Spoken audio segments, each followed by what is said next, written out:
Takulandirani ku AMTV Malawi kuchimake kwa nkhani zenizeni. Ngati nkhani imeneyo kuno kulibe, dziwani kuti nkhani imeneyo ndi yabodza. Pali matraki apapa 4 osadza ndi chimanga ndiyo kupezeka kuna kuti akusisa traki imodzi anthu ambirimbiri alipanjapo komanso muyang'ane kuna kuti asilikali alipo ambiri panopo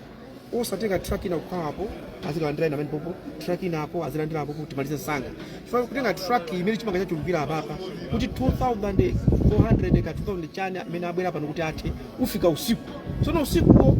kwachiuka nkhani oti kulekeza pakali panopo afa kwada chimanga chapita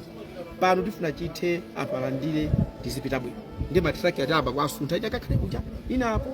tifuna tipangize si ntchito yanga koma ndi zinthu kuti is common sense ziko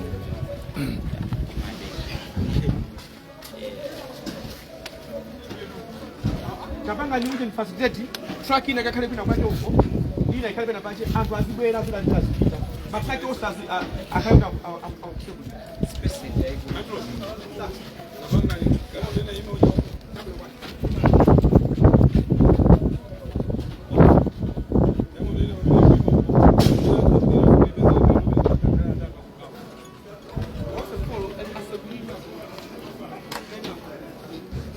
akunena kuti awawa angazochedwa, so akufuna kuti traki iliyonse izigwira ntchito nthawi imodzi, ukwakutsitsa inaso ukwakutsitsa anthu akulandira anthu akulandira ndimene afuna zikhalire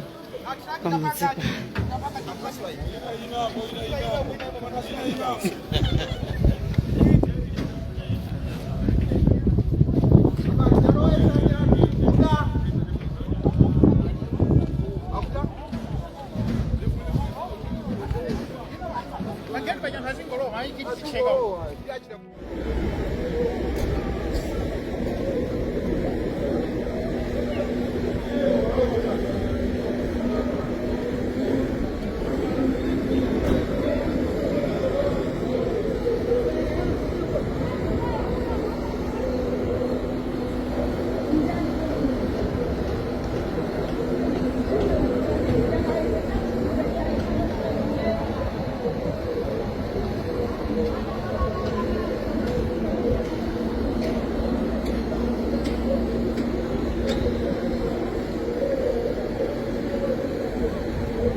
Osayiwala kupanga subscribe ku channel ya AMTV Malawi.